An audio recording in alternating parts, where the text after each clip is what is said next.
Hello students, now we'll discuss about the very shorts of the chapter 8 ecology and environment. Okay, so define the term ecology and its branches. Ecology అంటే ఏంటి, వాటి branches గురించి discuss చేయమని అంటున్నారు. So it is nothing but నేను already చెప్పాను. Ecology అంటే ఏంటి, it is the interaction between the organism and it's environment, surrounding environment. So చూడండి, ఆర్గానిజంకి మధ్యలో రిలేషన్షిప్, అట్లానే ఈ ఆర్గానిజమ్స్ అండ్ సరౌండింగ్స్ మధ్యలో ఉండేటువంటి రిలేషన్షిప్ అనమాట. So it is the study of organisms and their interrelationships and interactions with the surrounding environment. అవునా, మనం అందరం ఉన్నాం, ఈ వాతావరణంలో ఉంటున్నాం. సో మనము ఈ ఎన్విరాన్మెంట్లో ఎలా ఉంటున్నాము, ఒక ఆర్గానిజంతో రిలేట్ అయ్యి ఉంది, అట్లానే ఈ సరౌండింగ్ ఎన్విరాన్మెంట్తో కూడా రిలేట్ అయ్యి ఉంది. Okay, so that study is called as ecology. And branches వచ్చేసి autecology and synecology. So autecology వచ్చేసి it is a branch of ecology which deals with the ecology of single species of population. అంటే ఒక జాతి species, ఒకే జాతి గురించి discuss చేయడం. ఇప్పుడు monkeys ఉన్నాయి అనుకోండి, మంకీస్ గురించి స్టడీ చేయడం ఒక బ్రాంచ్ అనమాట. ఓకే, ఒక్కొక్క స్పీషీ గురించి చదవడం అనమాట. Next single species. సినకాలజీ అంటే ఏంటి, it is a branch of ecology which deals with the structure, development and distribution of ecological communities. అంటే ఈ కమ్యూనిటీస్, ఒక కమ్యూనిటీ అంటే group of population. Okay, population. So ఈ ఏరియాలో ఉండే వాళ్ళందరూ ఒక కమ్యూనిటీలోకి వస్తారు. అలా డిఫరెంట్ కమ్యూనిటీస్కి మధ్యలో రిలేషన్షిప్ అండ్ వాటి స్ట్రక్చర్, డెవలప్మెంట్ అండ్ డిస్ట్రిబ్యూషన్ గురించి డిస్కస్ చేసి వాటి గురించి స్టడీ చేయడాన్ని సినకాలజీ అంటారు. Fine. Next, what is an ecological population? Okay, so ecological population deals with the study of group of organisms of same species living together and their interactions with the surrounding environment. So చూడండి, the study of group of organisms of same species, ఒకే జాతికి సంబంధించినటువంటి జీవుల గురించి అధ్యయనం చేయడం and వాటి యొక్క రిలేషన్షిప్ వేరే ఆర్గానిజమ్స్తో, అలాగే సరౌండింగ్ ఎన్విరాన్మెంట్తో. సో అలా ఒక్కొక్క సింగిల్ స్పీషీస్లో ఉండేటువంటి ఆర్గానిజమ్స్ గురించి స్టడీ చేయడానికి ఆ పాపులేషన్ని ఎకలాజికల్ పాపులేషన్ అంటారు. Okay, so it is nothing but group of organisms of same species, వాటి గురించి స్టడీ చేస్తాం. దీంట్లో మెయిన్గా ఆ స్టడీ ఎకలాజికల్ పాపులేషన్లో ఓన్లీ ఒక సింగిల్ స్పీషీస్ గురించి స్టడీ చేస్తాం అనమాట. ఓకే, అండ్ విత్ ఎన్విరాన్మెంట్, అది ఎలా ఉంటుంది, ఎలా జీవిస్తుంది, ఒక స్పీషీస్ అనేది ఎలా ఉంటుంది, ఒక స్పెసిఫిక్ ఏరియాలో ఒక టైంలో ఎలా ఉంటాయి అని డిస్కస్ చేయడాన్ని ఎకలాజికల్ పాపులేషన్ అంటారు. నెక్స్ట్, డిఫైన్ ఏ కమ్యూనిటీ. సో కమ్యూనిటీ అంటే ఏంటి, group of population belonging to different species. Okay, ఒక పాపులేషన్ అంటే ఇప్పుడు చూడండి, మనము సమూహంగా జీవిస్తున్నాం. అంటే మనతో పాటు పిల్లులు, ఎలకలు, బొద్దింకలు, ఇంకా డిఫరెంట్ స్పీషీస్కి సంబంధించినటువంటి జీవులన్నీ కూడా జీవిస్తున్నాయి. అవునా, డాగ్స్, అలాగే different animals, buffaloes, cows, okay, goats, all are living. So community అంటే ఏంటి, it defines as a group of population belonging to different species. Okay, so ఒక పాపులేషన్లో డిఫరెంట్ ఆర్గానిజమ్స్ ఉండొచ్చు కదా, సో అలా అన్ని ఆర్గానిజమ్స్ కలిస్తే కమ్యూనిటీ అనమాట. హెటరోట్రాపిక్ అంటే ప్లాంట్స్, యానిమల్స్ ఇవన్నీ వస్తాయి ఒక ఏరియాకి సంబంధించి అక్కడ ఉండేటువంటి ప్లాంట్స్ ఏంటి, ఆటోట్రాప్స్, యానిమల్స్ ఏమో హెటరోట్రాప్స్. అంటే ఇవి ప్లాంట్స్ పైన డిపెండ్ అవుతాయి, హెటరోట్రాప్స్. సో హెటరోట్రాప్స్ అంటే the depends on other organisms. Autotrophs అంటే దే ఆర్ సెల్ఫ్ డిపెండెంట్, వాటికి అవే ఫుడ్ తయారు చేసుకోగలుగుతాయి. సో అలా అవి హెటరోట్రాప్స్లో మళ్ళీ డిఫరెంట్ ఆర్గానిజమ్స్. సో వాటి గురించి ఒక గ్రూప్ ఆఫ్ కమ్యూనిటీ అంటే అన్నీ వస్తాయి అన్నమాట. Okay, so pine deodar community. So అలా డిఫరెంట్ కమ్యూనిటీస్ రావడం జరుగుతుంది. Next, what is an ecosystem? Ecosystem అంటే ఏంటి? It defines as an interaction of members of a community among themselves with the surrounding environment. Okay, చూడండి, మామూలుగా ఎకోసిస్టంలో biotic and abiotic factors ఉంటాయన్నమాట. Abiotic అంటే నాన్ లివింగ్ థింగ్స్, బయోటిక్ అంటే living things. So living things అన్నీ కూడా ఎన్విరాన్మెంట్తో interact అయ్యే విధానాన్ని ఈకోసిస్టమ్ అంటాం అనమాట. So here it is one of the functional unit of biosphere. అంటే ఈ జీవావరణంలో ఒక యూనిట్ అనమాట, స్పెసిఫిక్ యూనిట్, ఫంక్షనల్ యూనిట్ ఏంటి, ecosystem. Okay, next, distinguish between ecosystem and biome. Ecosystem and బయోమ్కి మధ్యలో డిఫరెన్సెస్ అడుగుతున్నారు. C, ecosystem, it is an interaction of members of a community among themselves and with the surrounding environment. Okay, aquarium తీసుకున్నాం అనుకోండి. ఎక్వేరియంలో ఏముంటాయి? Fishes ఉంటాయి, water ఉంటుంది. అంటే ఈ water and fishes and air కూడా సప్లై అవుతూ ఉంటుంది. సో అదొక ఈకోసిస్టమ్ అనమాట. ఫర్ ఎగ్జాంపుల్ అంటే ఒక్కొక్క జీవావరణం. నెక్స్ట్ బయోమ్ అంటే ఏంటి? It is a major community which includes plants, animals and it extends a large region. అంటే ఈకోసిస్టమ్ అంటే ఒక చిన్న reason.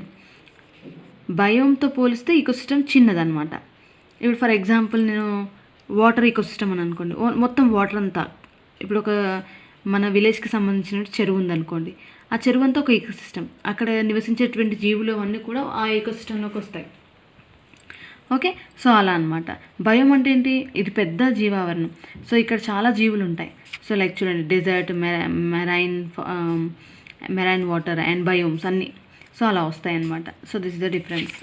Next, what is a biome? Name any 2 biomes you studied. Biome is a large ecological community composed of plants, animals that extends over a large area. These are of 2 types, terrestrial biomes and aquatic biomes. Plants, animals అన్నీ కలిపి ఒక community, పెద్ద community అనమాట. So అలాంటి దాన్ని biome అంటాం. Next 2 types, terrestrial and aquatic biomes. Terrestrial అంటే ఏంటి? నేలపైన ఉండేటువంటి అన్ని ప్లాంట్స్, యానిమల్స్ అన్నీ కలిపి. Next desert, tundra, conifer forest etcetera, ఇవన్నీ కూడా టెరెస్ట్రియల్ బయోమ్స్లోకి వస్తాయి. అంటే నేల పైన ఉండేటువంటి అన్ని జీవులన్నీ కలిపితే ఒక భయం. నెక్స్ట్ ఎక్వాటిక్ భయం అంటే ఏంటి? చెప్పాను ఇంతకుముందే, వాటర్, ఫ్రెష్ వాటర్ ఉండొచ్చు, మళ్ళీ మెరైన్ వాటర్ ఉండొచ్చు, అలా. Next, what is meant by ecosphere? Ecosphere is a physiological atmosphere and it is also called as biosphere. It includes all the habitable zones on the earth that supports life. It extends several kilometers above the earth's surface into the atmosphere and several kilometers below the ocean surface. అంటే మన చుట్టూ ఉండేటువంటి గాలి, ఈ air ఉంది కదా, so దీన్నే మనం ఈకోస్పియర్ లేదా బయోస్పియర్ అంటాం. మన చుట్టూ ఆవరించుకొని ఉండేటువంటి స్పేస్లో ఉండేటువంటి, అంటే కొన్ని కిలోమీటర్స్ వరకు ఎక్స్టెండ్ అయి ఉంటుంది. అంతకంటే దాటితే లైఫ్ ఉండదు అనమాట. సో లైఫ్ ఎక్కడైతే ఎగ్జిస్ట్ అవుతుందో అంతవరకు కూడా అదంతా కూడా బయోస్పియర్లోనికి రావడం జరుగుతుంది. Fine. Next, explain the differences between the niche of an organism and it's habitat. Niche అంటే ఏంటి? హ్యాబిటాట్ అంటే ఏంటి అడుగుతున్నారు. సో హ్యాబిటాట్ అంటే ఏంటి? ఒక ప్లేస్ అనమాట. ఎక్కడైతే ఒక ఆర్గానిజం బ్రతుకుతుందో, నివసిస్తుందో దాన్ని హ్యాబిటాట్ అంటాం. అది నివసించేటువంటి ప్లేస్ని హ్యాబిటాట్ అంటాం. అది చేసేటువంటి పనిని నిచ్ అంటాం. So it is a biological functional role of an organism within a community. అది చేసేటువంటి పనిని నిచ్ అంటాము, అది నివసించేటువంటి ప్లేస్ని హ్యాబిటాట్ అంటాం. అదే అంటే ఎవరు ఇక్కడ? ఆర్గానిజం. ఏదైనా ఒక ఆర్గానిజం తీసుకున్నాం అనుకోండి, అది నివసించేటువంటి ప్లేస్ని హ్యాబిటాట్ అంటాం, ఆ ఆర్గానిజం చేసేటువంటి పనిని నిచ్ అంటాం.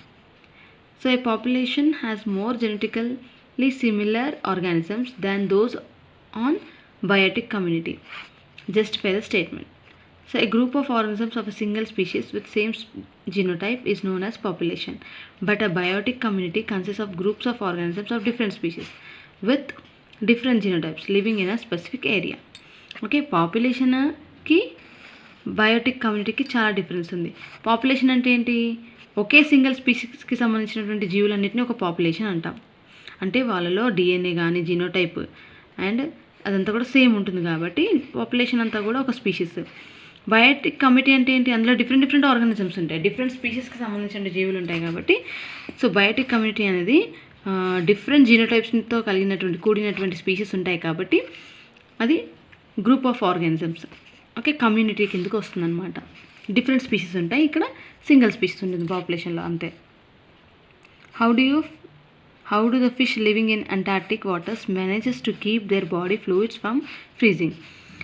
అంటే అక్కడ చాలా కూల్గా ఉంటుంది అంటార్టిక్ వాటర్లో, అంటార్టిక్ రీజన్లో క్లైమేట్ చాలా కూల్గా ఉంటుంది. సో ఫిష్ ఎలా మెయింటైన్ చేసుకుంటుంది ఫ్రీజ్ అవ్వకుండా, అంటే గడ్డ కట్టకుండా ఎలా బాడీని మెయింటైన్ చేస్తుంది అంటే, the fish living in the Antarctic water stores glycerol in there blood which acts like a anti freezing agent and thus prevents their body fluids from freezing.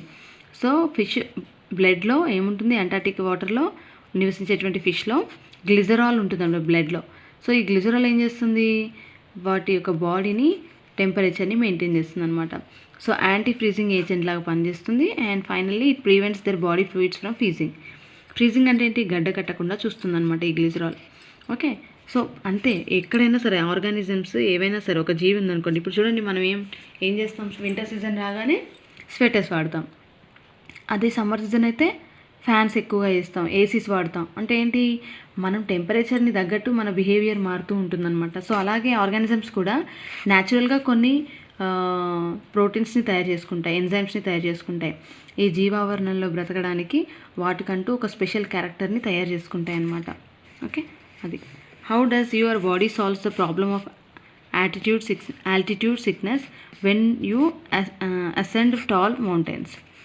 The body increases the production of red blood cells to compensate the low oxygen availability and thus increases the rate of breathing. So ఎప్పుడైతే మనం పైకి ఎక్కుతుంటాం, కొండపైకి ఎక్కుతున్నాం అనుకోండి, అప్పుడు ఏమవుతుంది, మనకి breathing problem start అవుతుంది. అంటే ఎక్కువసార్లు గాలి పీలుస్తాం, వదులుతాం. సో ఊపిరి తీయడం స్టార్ట్ చేస్తాం అనమాట. అది ఎందుకు జరుగుతుంది అంటే, ఎప్పుడైతే మనం ఒక మౌంటైన్ పైకి ఎక్కుతూ ఉంటామో, పైకి ఎక్కుతున్న కొద్దీ ఆక్సిజన్ కంటెంట్ తగ్గిపోతుంది అనమాట. సో ఆక్సిజన్ కంటెంట్ తగ్గిపోతే ఏం చేస్తాం, ఆబ్వియస్గా మనము ఎక్కువసార్లు బ్రీత్ చేస్తాం అనమాట. అప్పుడు మనకి ఆక్సిజన్ ఎక్కువ లోపలికి వెళ్ళడం జరుగుతుంది. సో మన బాడీ సెల్స్ ఎవరు ట్రాన్స్పోర్ట్ చేస్తారు ఆక్సిజన్ని? Red blood cells. ఈ రెడ్ బ్లడ్ సెల్స్ ఎక్కువగా ప్రొడక్షన్ స్టార్ట్ అవుతాయి, ఎక్కువ ప్రొడ్యూస్ అవుతాయి. అలా ప్రొడ్యూస్ అవ్వడంతో ఆక్సిజన్ ఏదైతే తక్కువ లెవెల్, అంటే కొండపైకి ఎక్కుతున్న కొద్ది ఏమవుతుంది, ఆక్సిజన్ లెవెల్ తగ్గుతుంది. సో అది తగ్గుతుంది కాబట్టి ఈ రెడ్ బ్లడ్ సెల్స్ ఏం చేస్తాయి, ఆక్సిజన్ ఎక్కువ తీసుకెళ్ళడానికి ట్రై చేస్తూ ఉంటాయి. అలాగే మనం ఎక్కువసార్లు బ్రీత్ చేస్తూ ఉంటాం అనమాట. సో అందుకే మనకి ఆయాసంలాగా రావడం జరుగుతూ ఉంటుంది. సో ఎక్కువసార్లు బ్రీత్ చేస్తాం కాబట్టి ఆయాసంలాగా అనిపిస్తుంది అనమాట. సో అలా ఎక్కువసార్లు బ్రీత్ చేయడం వల్ల ఈ రెడ్ బ్లడ్ సెల్స్ ఆక్సిజన్ని తీసుకుంటాయి. Okay, so that's the thing. What is the effect of light on body pigmentation? అంటే మీరు ఎప్పుడైనా అబ్జర్వ్ చేస్తారా, ఎండలో బాగా తిరిగితే ఏమవుతుంది? మమ్మీ వాళ్ళు అంటూ ఉంటారు కదా, ఎండలో తిరగకండి, బ్లాక్ అవుతారు, నల్లపడతారు, అది అని. సో ఏమవుతుందంటే పిగ్మెంటేషన్ పైన ఎఫెక్ట్ చూపిస్తుంది అనమాట light. The animals living in the low intensity of the light reasons have less pigmentation and pale colour, where as the animals living in the reason with high intensity of light have high pigmentation. So ఎక్కువ శాతం చూడండి, ఎండలో ఉండేవాళ్ళు కొంచెం colour change అనేది ఉంటుంది ఖచ్చితంగా. నార్మల్గా ఏసీస్ అలా ఉండేవాళ్ళు కలర్ చేంజ్ ఉంటుంది. అంటే ఏంటి, లైట్ని బట్టి కూడా మన కలర్లో పిగ్మెంటేషన్ అనేది మారుతూ ఉంటుందన్నమాట. ఫర్ ఎగ్జాంపుల్ ప్రోటియస్ యాంగియస్ అంటే cave dwelling amphibians have less pigmentation and pale coloured skin when the same amphibians అంటే ఏంటి, కప్పలు జనరల్గా, అంటే ఉభయచరులు అనమాట. నీళ్ళపైన ఉండగలుగుతాయి, అలాగే నీళ్ళలో కూడా ఉంటాయి అన్నమాట. సో ఎప్పుడైతే సన్లైట్లో ఉంటాయో వాటికి హై పిగ్మెంటేషన్ ఉంటుంది, బ్రైట్ కలర్ ఉంటాయి. ఏవైతే డీప్ వాటర్లో ఉంటాయో, వాటర్లో ఎప్పుడు ఉంటాయి ఎక్కువ శాతం, అలాంటి వాటిలో కేవ్ డ్వెల్లింగ్స్ అంటే ఏంటి అంటే గుహలల్లో అలా వాటర్లో ఉంటాయి అన్నమాట. అలాంటి యానిమల్స్ పేల్ కలర్, కొంచెం లైట్ కలర్తో ఉంటాయి అన్నమాట. Okay, next distinguish the terms phototaxis and photokinesis. Phototaxis and photokinesis అంటే ఏంటి అని అడుగుతున్నారు. So the oriented locomotor movements of the species or organism towards or away from the direction of light. అంటే లైట్కి దూరంగా వెళ్ళిపోతూ ఉంటాయి అన్నమాట. కొన్ని ఆర్గానిజమ్స్ లైట్ని చూడంగానే దూరంగా వెళ్తాయి. సో అలాంటి మూమెంట్ని ఫోటోటాక్సిస్ అంటారు. లైట్కి దగ్గరగా వెళ్ళేటువంటివి చూడండి, it is a non directional movement of species or organism under the influence of the light. The movement of muscle scrap అంటే లైట్ని చూడంగానే అటు ఇటు షేక్ అయిపోతాయి అన్నమాట. సో ఎటులలో అర్థం కానిట్టుగా వెళ్తూ ఉంటాయి. సో అలాంటి మూమెంట్ని ఫోటోకైనసిస్ అంటారు. Earthworm shows negative response and euglena shows positive response. Phototaxis అంటే ఏంటి, లైట్ చూడగానే కొన్ని లైట్ వైపు వెళ్తాయి, కొన్ని ఏమో లైట్కి దూరంగా వెళ్తాయి. సో లైట్కి దూరంగా వెళ్ళేటివి ఎర్త్వామ్స్, దగ్గరగా వెళ్ళేవి యూగ్లినా. సో అలాంటి మూమెంట్స్ని ఫోటోటాక్సిస్ అంటారు. అండ్ ఫోటోకైనసిస్ అంటే ఏంటి, నాన్ డైరెక్షనల్ మూమెంట్, అంటే ఎటు వెళ్ళాలో అర్థం కానట్టుగా వెళ్తాయి అన్నమాట. So example mussel crab, pinnotheres maculatus. Okay, so these are the organisms which shows movements అనమాట. లైట్ని బట్టి మూమెంట్ అనేది జరుగుతూ ఉంటుంది. What are circadian rhythms? Circadian rhythms అంటే ఏంటి అని అడుగుతున్నారు. అంటే మనం మార్నింగ్ లేచిన దగ్గర నుండి పడుకునేంత వరకు చేసేటువంటి అన్ని యాక్టివిటీస్, డైలీ రెగ్యులర్గా చేసేటువంటి యాక్టివిటీస్ని బయాలజికల్ రిథమ్స్ అంటారు ఆర్ సర్కాడియన్ రిథమ్స్ అంటారు. So biological rhythms that occurs in a day or in a time period of 24 hours. మనం మార్నింగ్ లేచినప్పటి నుంచి పడుకునేంత వరకు జరిగేటువంటి యాక్టివిటీస్ ఉంటాయి కదా, డైలీ రొటీన్ పడుకుంటాం, లేస్తాం. సో డైలీ మనం రెగ్యులర్గా యాక్టివిటీస్ చేస్తూ ఉంటాం. సో మార్నింగ్ లేచినప్పటి నుంచి పడుకునేంత వరకు మనం అన్నీ చేసేటువంటి యాక్టివిటీస్ని సర్కాడియన్ రిథమ్స్ అంటారు. Okay, what is photoperiodism? Photoperiodism అంటే ఏంటి అని అడుగుతున్నారు.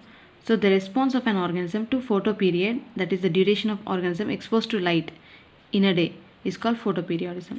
అంటే ఒక డేలో ఒక ఆర్గానిజం లైట్కి ఎక్స్పోజ్ అయ్యే టైం ఉంటుంది కదా, దాన్ని ఫోటోపీరియాడిజం అంటారనమాట. So the production of flowers, migration of birds. చూడండి, మీరు ఎప్పుడైనా అబ్జర్వ్ చేశారా? బర్డ్స్ ఏం చేస్తాయి? కరెక్ట్గా ఈవినింగ్ టైంలో, అంటే అవి ఒక దగ్గర నుంచి బయలుదేరుతాయి అండ్ ఈవినింగ్ టైంలో మళ్ళీ వాటి ప్లేస్కి అవి వెళ్ళిపోతూ ఉంటాయి. అంటే అవి లైట్ని బట్టి మూమెంట్ అనేది ఉంటుందన్నమాట. అంటే ఏంటి, ఒక ఆర్గానిజము లైట్కి ఎక్స్పోజ్ అయ్యేటువంటి టైంని ఫోటోపీరియాడిజం అంటారు. సో బర్డ్స్ కూడా టైంని బట్టే మూవ్ అవుతూ ఉంటాయి. సో అలా. Next production of flowers. Flowers కూడా చూడండి, సన్లైట్ ఉన్నప్పుడు ఒకలా ఉంటాయి, సన్లైట్ లేనప్పుడు ఒకలా ఉంటాయి. So that is called photoperiodism. Okay, distinguish between the photoperiod and critical photoperiod. So the duration of the light hours in a day required by a plant to reach their reproductive stage is known as photoperiod. అంటే రిప్రొడక్టివ్గా అది ఫ్లవర్స్ని produce చేసుకోవడానికి use చేసేటువంటి ఒక time period ఉంటుంది కదా, దాన్ని photo period అంటారు. అంటే లైట్ ఎంత అయితే ఒక ప్లాంట్ రిప్రొడక్టివ్ స్టేజ్ రీచ్ అవ్వడానికి ఒక డే టైంలో యూజ్ అవుతుందో దాన్ని ఫోటో పీరియడ్ అంటారు. అండ్ క్రిటికల్ ఫోటో పీరియడ్ అంటే ఏంటి? The specific day length which is essential for the initiation of the seasonal events is known as critical photo period. మామూలుగా ఒక డే చూడండి, ఇది మనకి డే అండ్ నైట్ అనేటువంటి ఈవెంట్స్ జరుగుతూ ఉంటాయి. సో ఒక డే లెంత్ ఉంటుంది కదా, అదంతా కూడా సీజనల్ ఈవెంట్కి, ఈ వింటర్లో ఒకలా ఉంటుంది, సమ్మర్లో ఒకలా ఉంటుంది, అండ్ ఒక డే లెంత్ ఉంటుంది. సో అది ఒక సీజనల్ ఈవెంట్ని ఐడెంటిఫై చేస్తున్నారు, దాన్ని క్రిటికల్ ఫోటో పీరియడ్ అంటారనమాట. Okay, so these are photoperiod and critical photoperiodism. Next, mention the advantages of some UV rays to us. మనకి అవసరపడేటువంటి ఉపయోగపడేటువంటి యూవీ రేస్ గురించి చెప్పమంటున్నారు. జనరల్గా యూవీ రేస్ చాలా డేంజరస్, అందులో కొన్ని మాత్రమే useful. So UV rays are useful to us and they protect the animal by killing the microorganism present on their body. అంటే మన బాడీ పైన ఉండేటువంటి యూవీ రేస్, అంటే ఈ యూవీ రేస్ వల్ల ఏమవుతుంది, మన బాడీ పైన ఉండేటువంటి మైక్రో ఆర్గానిజమ్స్ ఉంటాయి కదా, అవన్నీ చనిపోతాయి అన్నమాట. In mammals they convert the sterol present in the skin into vitamin D. So అందుకే అంటారు కదా, లేతగా morning 7 o'clock 8 o'clock morning, early morning 6:30 to 8 మధ్యలో వచ్చేటువంటి లైట్ ఉంటుంది కదా, సన్లైట్, దాంట్లో కూర్చోవాలి. అక్కడ ఏంటంటే అంత హెవీ డోస్ లేనటువంటి యూవీ రేస్ వస్తాయన్నమాట. లైట్ యూవీ రేస్ అంటే ఎక్కువ ఇంటెన్సిటీ లేనటువంటి యూవీ రేస్ వస్తాయన్నమాట. సో వేవ్ లెంత్ చాలా తక్కువగా ఉంటుంది కాబట్టి ఆ యూవీ రేస్లో మనము ఎప్పుడైతే ఎక్స్పోజ్ అవుతామో మన బాడీ విటమిన్ డిని సింథసైజ్ చేసుకుంటుంది. Okay, and at the same time micro organism చనిపోవడం జరుగుతుందన్నమాట. ఓకే, ఇది యూస్ఫుల్. మధ్యాహ్నం ఎండలో కూర్చున్నారు అనుకోండి, ఏం లేదు, మన బాడీ కలర్ పిగ్మెంటేషన్ మారుతుంది, at the same time cancers వచ్చే ఛాన్సెస్ కూడా ఉంటాయి, మన సెల్స్ ట్రాన్స్ఫార్మ్ అయ్యే ఛాన్సెస్ కూడా ఉంటాయి. సో అందుకే ఎర్లీ మార్నింగ్ ఎండ చాలా మంచిది అనమాట. ఓకే, లేతగా ఉంటుంది కదా ఎండ, అది. Next, what is cyclomorphosis? Explain its importance in daphnia. Cyclomorphosis అంటే ఏమిటి అని అడుగుతున్నారు. So the cyclic morphological changes occurring seasonally in few organisms called cyclomorphosis. అంటే సీజనల్ వైజ్గా చూసుకున్నట్లయితే ఒక ఆర్గానిజంలో కొన్ని చేంజెస్ జరుగుతూ ఉంటాయి సైక్లికల్గా. సో అలా సైక్లికల్గా మార్ఫాలజికల్ చేంజెస్ వచ్చేటువంటి ఆ చేంజెస్ని సైక్లోమార్ఫోసిస్ అంటారు. ఆ చేంజ్ని సైక్లోమార్ఫోసిస్ అంటారు. ఒక డాఫ్నియా ఆర్గానిజంలో ఏమవుతుందంటే తలపైన ఒక హెల్మెట్ లాంటి స్ట్రక్చర్ని ఏర్పరచుకుంటుంది అనమాట. Okay, helmet on the head in summers helps them from in floating. Okay, సమ్మర్లో ఏం చేస్తాయంటే అవి హెడ్ పైన ఒక హెల్మెట్ లాంటి స్ట్రక్చర్ని ఏర్పరచుకుంటాయి, దాని ద్వారా అవి సమ్మర్లో వాటర్లు తేలడానికి ఉపయోగపడుతుంది. అండ్ అదే వింటర్కి వచ్చేసరికి head becomes round as the water is more dense and its does not require large surface area of the body to keep floating. Okay, so వింటర్కి వచ్చేసరికి ఏమవుతుందంటే బాడీని, హెడ్ని రౌండ్గా ఏర్పరచుకుంటుంది. సో అలా అయితే అది వాటర్లో మామూలుగా తేలగలగడానికి ఉపయోగపడుతుంది అనమాట. ఓకే, అయితే ఏమవుతుందంటే దాని బాడీ అంటే చూడండి, సమ్మర్లో తేలిగ్గా ఉంటాయి వాటర్. సో ఆ వాటర్ తేలిగ్గా ఉంటాయి అంటే హీట్ అయిపోతాయి కదా వాటర్. హీట్ ఎక్కినాక అది ఏమవుతుంది, వెయిట్ తగ్గుతుంది అనమాట. సో ఆ హీట్ పెరగడం ద్వారా ఈ వాటర్ బ్యాలెన్స్ అనేది అంటే వాటర్ తన బాడీని బ్యాలెన్స్ చేసుకోవడానికి డాఫ్నియా అనేది ఒక హెల్మెట్ లాంటి స్ట్రక్చర్ని ఏర్పరచుకుంటుంది. అదే వింటర్లో వాటర్ చాలా వెయిట్ ఉంటాయి అన్నమాట. సో ఈ బాడీ ఏదైతే డాఫ్నియా బాడీ ఉంటుందో అది తేలిగ్గా ఉంటుంది, సో ఈజీగా ఫ్లోట్ అవ్వగలుగుతుంది. సో దాన్ని బట్టి సైక్లికల్గా బాడీ చేంజెస్ జరుపుకుంటాయి. సో దాన్నే సైక్లోమార్ఫోసిస్ అంటారు. మార్ఫాలజికల్ చేంజెస్ని జరుపుకుంటుంది. Okay, so that is the thing. So these are the questions. So please go through all the questions. All are very important. 2 mark questions అన్నీ చదవాలమ్మా. అన్ని చాప్టర్స్ నుంచి అన్ని 2 మార్క్స్ క్వశ్చన్స్ ప్రిపేర్ అయ్యి ఉండండి. ఓకే, 60 మార్క్స్ కావాలి అంటే ఖచ్చితంగా మీరు 2 మార్క్స్ అన్నీ చదవాలి. Okay, so 4 marks 8 marks specify చేస్తాం కదా క్వశ్చన్స్. లాస్ట్ 3 చాప్టర్స్లో నుంచి 8 మార్క్స్ వస్తాయి అండ్ రిమైనింగ్ అన్ని చాప్టర్స్ నుంచి 4 మార్క్స్ ఖచ్చితంగా వస్తాయి. So please be focus on all the chapters. Important questions అనే కాకుండా అన్ని క్వశ్చన్స్ చదవండి. So you'll get 60 out of 60. Okay, so please go through all the questions. నేను డైలీ కొన్ని చెప్తున్నాను కాబట్టి అన్నీ చదవడానికి ట్రై చేయండి. Okay, so that is the thing. Tomorrow I will explain the remaining questions. Okay, thank you.